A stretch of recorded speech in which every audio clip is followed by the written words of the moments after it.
On peut faire face à certaines réalités, à certaines situations, tout au long de notre parcours de notre vie. Mais par contre, quelle attitude j'adopte lorsque je subis ces pertes?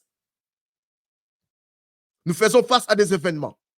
Nous faisons face à des personnes autour de nous qui peuvent être des agents ou des personnes avec des mauvaises sémences pour nous nuire. Et aussi, nous pouvons aussi, au travers des événements et des réalités, vivre des situations que nous n'arrivons pas à maîtriser et qui peuvent entraîner des pertes énormes dans nos vies. Du jour au lendemain, tu te réveilles, tu te retrouves que tu es malade. Les médecins diagnostiquent quelque chose que tu n'as même pas l'idée. Et lorsqu'on pose la question, est-ce que dans ta famille, il y a des personnes qui souffrent de telles maladies? Personne. Mais simplement, à l'occasion de rien, un événement, une situation arrive. Tu te rends compte que non, au jour d'aujourd'hui, tu perds la motricité, tu perds un élément de ton corps, tu perds quelque chose de primordial. Et cela affecte ta foi. Cela te déstabilise. Ou tu te poses des questions, tu te dis, mais Seigneur, je prie, je suis dans la foi. Pourquoi je dois subir ces choses? Pourquoi je dois expérimenter les divorces? Pourquoi alors que j'avais promis, j'ai dit, Seigneur, mon père a divorcé, ma mère a divorcé, je ne suis pas appelé à divorcer. Nous avons perdu beaucoup de personnes dans ma famille. Je ne veux pas perdre un enfant, mais voilà que j'ai perdu ses maris. Voilà que j'ai perdu mon épouse. J'ai perdu un enfant. Bien-aimé dans le Seigneur, Dieu est capable. Nous faisons face à des événements et à des réalités. Vous allez remarquer que Samson perd les cheveux, symbole de sa consécration, symbole de sa relation avec Dieu. Mais il a subi cette perte. Parce que sa force s'est cachée dans ses cheveux. Alors il a fallu à ce que le secret soit divulgué pour que Samson puisse perdre ce qu'il y avait de plus précieux. Ce qui était comme étant une capacité que l'Éternel lui avait conférée dans l'objectif de pouvoir l'amener à bien mener la mission qui lui avait été confiée. Mais lorsque nous lisons l'histoire, nous comprenons que cet envoyé de Dieu s'est fait piéger. Par là, nous allons voir les éléments qui entrent en jeu. Le premier élément qui entre en jeu, c'est une personne, c'est une créature, une personne qui a été mandatée. Bien-aimé, dans ta vie de tout le jour, pour arriver à subir des pertes, l'ennemi peut envoyer certains éléments.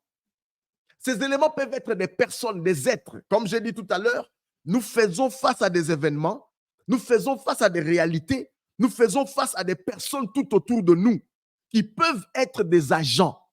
Écoutez très bien, des personnes qui peuvent être des agents ou des personnes avec des mauvaises sémences pour nous nuire.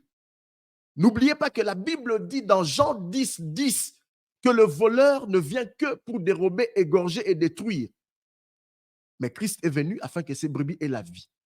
Donc ça veut dire que lorsque l'ennemi envisage de t'amener à vivre une perte, lorsque le temps sonne dans son agenda, dans son calendrier, il est capable de pouvoir mettre sur ton chemin une personne. Et cette personne devient une personne de confiance au point où tu t'exposes auprès de la personne, tu t'ouvres à la personne sans pour autant te rendre compte que c'est la personne qui a été envoyée, mandatée, préparée, orchestrée dans le monde spirituel dans l'objectif de pouvoir t'entraîner et t'amener à vivre une perte.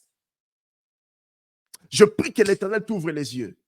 Je prie que le Seigneur de gloire t'amène à voir clairement, que les écailles tombent de tes yeux pour que tu prennes conscience et que tu discernes qui sont tout autour de toi. L'objectif de l'ennemi sera toujours de pouvoir t'entraîner, de te conduire, bien-aimé dans le Seigneur, à expérimenter une perte. Delilah, l'envoyé du diable. Delilah peut être une personne physique, tout comme aussi un événement.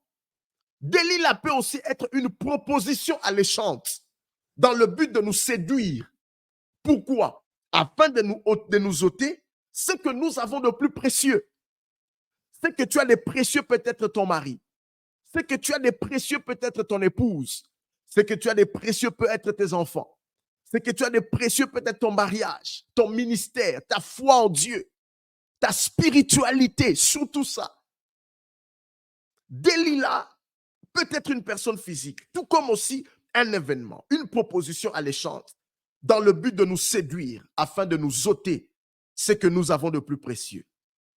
Mais Delilah peut aussi être une pensée. que nous croyons être bonnes et venant de Dieu, alors que cela nous a été insufflé par l'ennemi, afin de faire quoi? Afin de nous amener à poser des actes qui vont nous détruire et qui vont nous amener où? À la perdition. Amen, amen.